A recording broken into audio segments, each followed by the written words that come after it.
Totoo nga kaya ang umano'y pag-aatubili ni Ayon Perez na bumalik sa noontime show na It's Showtime matapos ang sunod-sunod na kontrobersyang kinakaharap ng programa? Ayon sa ilang netizen, tila naging mas mainit na umano sa mata ng publiko at ng MTRCB ang bawat nangyayari sa programa.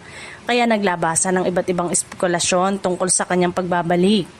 Naging sentro ng diskusyon ng It's Showtime matapos itong makatanggap ng mga reklamo kaugnay ng ilang live segment na naging dahilan upang ipatawag ng MTRCB ang mga kinauukulan. Dahil dito, mas naging maingat ang publiko sa bawat kaganapang may kaugnayan sa programa at sa mga host nito. Kasabay nito, may mga netizen na nagpalutang ng haka-hakang baka mas pinili umano ni Ayon na pansamantalang umiwas sa programa upang hindi na madawit sa mga isyong kinakaharap nito. Gayunpaman, wala namang inilalabas na opisyal na pahayag si Ayon Perez na nagsasabing ayaw na niyang bumalik sa It's Showtime.